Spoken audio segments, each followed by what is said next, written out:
Alors attention, il n'est pas question de cracher dans la soupe dans ce podcast, car sans la série Netflix dédiée à la Formule 1, j'ai nommé Drive to Survive, le relatif succès de la chaîne YouTube de votre serviteur ainsi que celle de bon nombre de mes collègues ne serait probablement pas. En outre, si je troquais une seconde ma casquette de youtubeur contre celle de fan de F1 classique, je vous enjoindrais à visionner cette série documentaire immédiatement tant elle me semble incontournable, avec ses qualités mais également ses défauts. Toutefois, faire une critique de Drive to Survive à l'heure où la saison 4 bat son plein n'est pas à l'ordre du jour, car je me suis déjà prêté à l'exercice l'an passé via une vidéo qui reste d'actualité et que je vous invite à voir si ce n'est pas déjà fait. Non, aujourd'hui j'aimerais sortir un peu de l'analyse du contenu stricto sensu pour porter le débat à un niveau plus philosophique. Alors je ne suis pas Nietzsche, loin s'en faut, mais d'après moi, la série Netflix n'est pas seulement un succès de plateforme, mais elle a aussi et surtout révolutionné la F1 elle-même en 4 années de temps, pour le meilleur et pour le pire. Alors en quoi le documentaire Drive to Survive est-il une arme à double tranchant pour la Formule 1 actuelle? C'est ce qu'on va voir tout de suite dans F1 la loupe.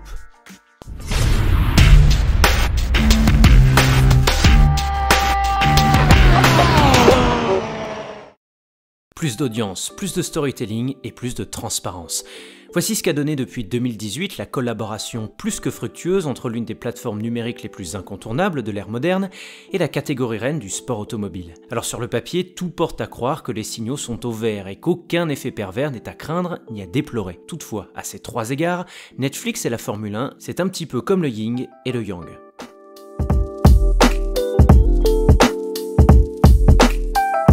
Bien que Netflix a pris pour habitude de ne pas communiquer sur ses chiffres d'audience, tout le monde le sait et la F1 en tête.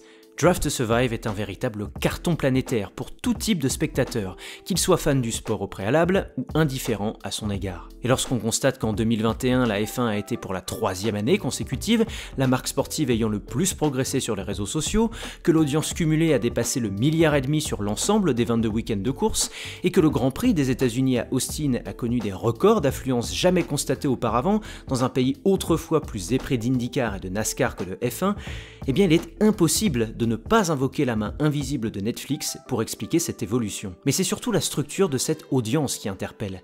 Plus diversifiée d'un point de vue culturel et ethnique, moins centrée sur l'Europe et plus féminine, cette dernière s'avère surtout plus jeune, Liberty Media n'ayant eu de cesse que de se vanter depuis 2019 de l'explosion du nombre de nouveaux aficionados ayant moins de 35 ans. Alors certes, la F1 avait préparé le terrain avec une stratégie numérique offensive sur Facebook, Twitter, Insta et compagnie, mais force est de constater que la série Netflix en a été l'un des principaux ressorts, démultipliant l'engagement des jeunes fans sur les réseaux sociaux. Et l'explosion du nombre de mèmes visant à caricaturer le show en est un très bon exemple. Donc sur le papier, la mission de Liberty Media est accomplie. On souhaitait transférer une nouvelle audience du produit dérivé au produit initial, et c'est désormais chose faite. L'inconvénient, c'est que cet élargissement soudain de l'audience a eu tendance à diviser les fans de F1, créant une sorte de choc culturel et générationnel entre des fans puristes à l'ancienne et des nouveaux venus convertis à la F1 par Netflix, qu'on a tendance à surnommer de façon un peu péremptoire les Formule X. Et personnellement, lorsque je lis certains échanges sur Twitter notamment, le mépris d'une minorité de puristes combiné à l'hystérie d'une poignée de Formule X me paraît un peu dommage. Car on devrait avant tout se féliciter du fait que la F1 ait pu enfin fédérer de nouvelles audiences aussi diverses. Et il me semble que ce terreau a alimenté indirectement l'hystérisation du débat entre les pro-Verstappen et les pro-Hamilton en 2021, donnant lieu à des altercations verbales bien corsées que j'ai pu constater en commentaire de certaines de mes vidéos. Alors évidemment c'est une ultra minorité car ma communauté est évidemment la plus adorable du monde. Mais vous me direz, Monsieur Loop, ce que tu décris est le lot de tout sport populaire et cela fait partie du jeu. Ce à quoi je vous répondrai oui. Mais c'est juste que moi je veux que la F1 ce soit que de l'amour. Ce soir c'est la fête et tout le monde fait la brouette. On était confinés. L'autre inconvénient réside dans la volonté de fidéliser ce nouveau public au produit F1 coûte que coûte, quitte à proposer des nouveaux formats sportifs plus que discutables. Et à ce titre, vous ne m'enlèverez certainement pas de l'esprit que les courses sprint, au-delà des gains financiers espérés, ont été spécifiquement pensées pour séduire la génération Netflix, dont la capacité de concentration n'excéderait pas 30 minutes et qui considérerait forcément que plus de courses c'est mieux. Or, la course sprint n'est d'après moi rien d'autre qu'une désacralisation de la qualification traditionnelle et de l'extinction des feux le dimanche, ainsi qu'une façon de prendre les jeunes fans de la Formule 1 pour de véritables bleus. L'esprit Netflix importé par la F1 est en ce sens très dangereux.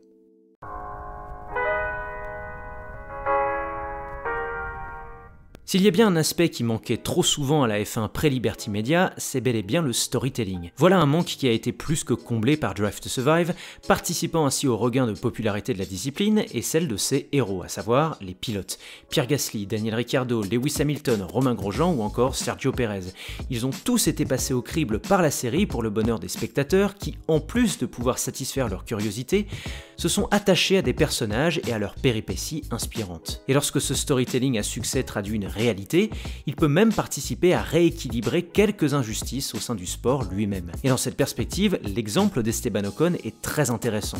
Le pilote français, éjecté de Racing Point fin 2018 au profit d'un pilote payant, s'est vu consacrer un épisode lors de la saison 2. Épisode qui visait à montrer l'éviction d'un pilote talentueux au profit d'un autre pilote ayant pour qualité déterminante de pouvoir renflouer les caisses de son écurie. Présenté comme la véritable victime d'un système qui le dépasse, Ocon a ainsi pu démontrer devant les caméras sa détermination admirable à revenir en Formule 1 en tant que titulaire, tout en émouvant le public. Et d'après l'intéressé, la combinaison de ces deux facteurs a grandement facilité son retour sous les couleurs de Renault en 2020. Ils ont commencé à me filmer lorsque j'étais dans un rôle de réserviste chez Mercedes, et c'est ainsi que Netflix m'a mis sous les feux des projecteurs. Alors je ne vais pas dire que Renault m'a signé grâce à Netflix, mais ce qui est sûr, c'est que cela a grandement aidé dans les négociations. Voilà ce qu'indiquait Esteban en janvier 2021. A l'inverse, lorsque le storytelling de Netflix est bafoué par un excès d'emphase, par une mise en scène peu crédible ou par un montage qui induit les gens en erreur, eh bien cela peut carrément inciter les principaux acteurs de la série à fuir.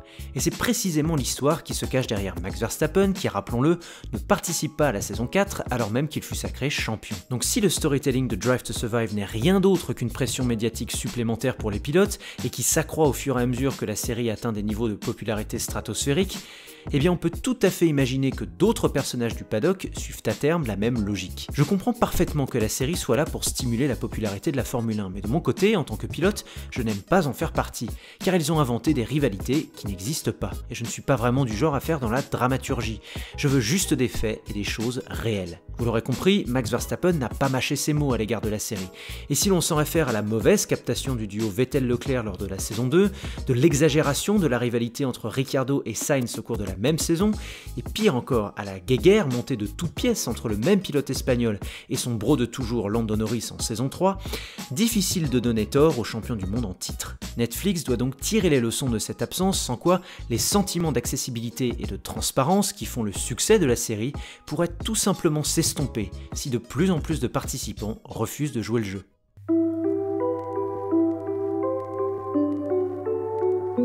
La transparence justement, parlons-en. Ceux qui suivent la F1 depuis la fin des années 1980 vous diront certainement à quel point le sport s'était complu dans une opacité excessive. Une volonté qui émanait de l'ancienne figure de proue du sport, un certain Bernie Ecclestone, qui, très fermé à l'idée d'une communication offensive par peur d'espionnage industriel et par aversion des réseaux sociaux, a jusqu'à son départ renfermé la F1 sur elle-même. Et lorsque Liberty Media est arrivé aux manettes de la discipline, le parti pris inverse fut adopté en vue de rendre les tractations du paddock plus accessibles aux fans et à leur potentielle conquête.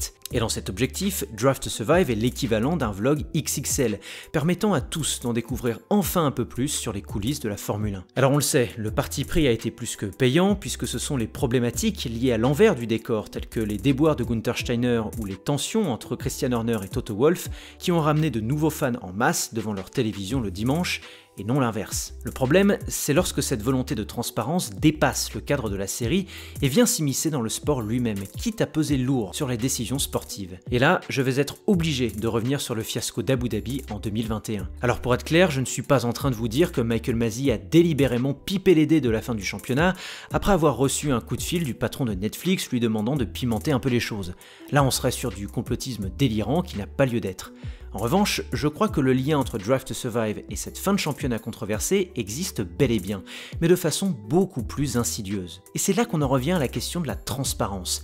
Il ne vous aura pas échappé qu'en 2021, la réalisation de la Formula One Management a décidé de rendre public et en direct certaines conversations radio entre le management des écuries et les commissaires de la FIA. Sauf qu'il me semble que ce nouvel outil d'accessibilité pour les fans a été mis en scène, voire surjoué avec un esprit Netflix par la FOM, et ce particulièrement lors des dernières manches. Des tentatives d'apaisement de Red Bull au Brésil après les défenses limites de Verstappen, à la négociation de la pénalité du Néerlandais en Arabie Saoudite, en passant par les pressions constantes exercées par Toto Wolff d'une part et Christian Horner d'autre part à Abu Dhabi, Tout a été mis en œuvre pour que certains protagonistes que vous avez découverts dans Drive to Survive jouent leur rôle en direct lors de la diffusion des Grands Prix. Alors l'incompétence par ailleurs de Michael Masi n'est plus à démontrer, mais il faut bien comprendre qu'en plus d'avoir eu à arbitrer le mano à mano le plus rocambolesque de l'histoire récente de la F1, l'Australien et sa clique ont eu à opérer dans des conditions inédites, c'est-à-dire en sachant pertinemment que derrière, des dizaines de millions de téléspectateurs les attendaient au tournant grâce aux nouvelles informations que la Formula One Management avait décidé de leur partager. Bref, l'excès de transparence tue la transparence et pire encore, il alimente le complotisme et le ressentiment des ultras comme des antis des mois après cette fameuse finale. Et c'est en cela que j'estime que l'esprit Netflix risque de transformer le sport spectacle en spectacle sportif. Double tranchant donc. Drive to Survive est un show aussi incontournable que dangereux pour ce qui est censé être un sport. Pourquoi ? Car il dépasse le simple cadre du documentaire et pèse de son influence sur le cours sportif des choses. Lui qui n'est censé être qu'une adaptation de la F1 sur Netflix, il impose plutôt à la F1 de s'adapter à l'esprit Netflix, pour le meilleur comme pour le pire. Alors la saison 4 aura-t-elle en ce sens tiré les leçons des premières dérives observées ? À l'heure où j'écris cette vidéo, je ne le sais pas encore, mais les premières indiscrétions ne sont pas des plus optimistes à cet égard. Merci d'avoir écouté ce podcast, alors je vous laisse me dire en commentaire ce que vous pensez de ce propos, est-ce que ça fait sens pour vous, est-ce que vous pensez que j'exagère, à vous de juger. Et si ce contenu vous a plu, n'hésitez pas non plus à me rétribuer d'un petit pouce, d'un partage et d'un abonnement. Pour fêter la 50e vidéo, rien ne me ferait plus plaisir. A très bientôt pour de nouvelles aventures, allez, ciao!